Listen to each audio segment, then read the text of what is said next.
ఇంగ్లాండ్లో ఇంగ్లాండ్తో జరిగిన టెండూల్కర్ అండర్సన్ 5 మ్యాచ్ల టెస్ట్ సిరీస్ ముగిసింది. నువ్వా నేనా అన్నట్లు సాగిన ఈ టెస్ట్ సిరీస్లో రెండు జట్లు ఒకరికి మించి మరొకరు తలపడ్డంతో 2-2తో సిరీస్ సమమైంది. ఒకటి మాత్రం నిజం, ఈ సిరీస్ మాత్రం అభిమానులకు ఎక్కడలేని మజాను అందించింది. మళ్లీ టెస్ట్ సిరీస్ ఇండియా ఎప్పుడు ఆడుతుందా అనే ఒక ఆతృతను కలిగించింది. ఇక ఈ భారీ సిరీస్ ముగియడంతో టీమిండియా ఈ సంవత్సరంలో ఆడబోయే తదుపరి సిరీస్లు ఏంటి అనే ఆసక్తి అభిమానుల్లో నెలకొంది.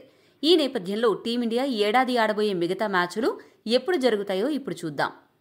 ఇంగ్లాండ్ సిరీస్ ముగిశాక బంగ్లాదేశ్తో సిరీస్ మొదలవ్వాలి. కానీ బంగ్లాదేశ్ ఓవర్ యాక్షన్ చేయడంతో ఆ సిరీస్ను రద్దు చేశారు. దీంతో ఇప్పుడు ఇండియాకు నెలకు పైగా బ్రేక్ దొరికింది.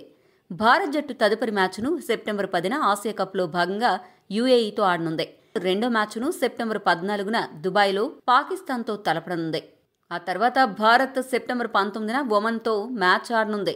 ఆసియా కప్ గ్రూప్ దశలో ఈ 3 మ్యాచ్లు ముగిశాక ఆ ఫలితాలను బట్టి సూపర్ 4 స్టేజ్లో మ్యాచ్లు ఆడుతుంది. సెప్టెంబర్ 28తో ఫైనల్ మ్యాచ్ జరిగి ఆసియా కప్ ముగుస్తుంది. అక్టోబర్ 2 నుండి 14 తేదీల మధ్య వెస్టిండీస్తో ఇండియా భారతదేశంలో 2 టెస్టు మ్యాచ్లు ఆడనుంది. ఆ తర్వాత ఆస్ట్రేలియా పర్యటనకు వెళ్తుంది. ఈ పర్యటనలో భాగంగా అక్టోబర్ 19 నుండి 25 మధ్య 3 వన్డేలు, అక్టోబర్ 29 నుండి నవంబర్ 8 మధ్య 5 టీ20 మ్యాచ్ల్లో తలపడనుంది. ఈ పరిమిత ఓవర్ల సిరీస్ ముగిసిన వెంటనే భారత గడ్డపై దక్షిణాఫ్రికా సుదీర్ఘ సిరీస్లో ఆడనుంది. నవంబర్ 14 నుండి నవంబర్ 26 మధ్య 2 టెస్టులు ఆడనుంది.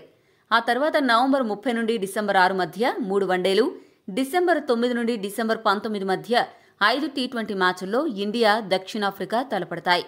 అలా దక్షిణాఫ్రికా సిరీస్ ముగిశాక 2025కు గాను ఇండియా పురుషుల క్రికెట్ మ్యాచ్లు సమాప్తమవుతాయి.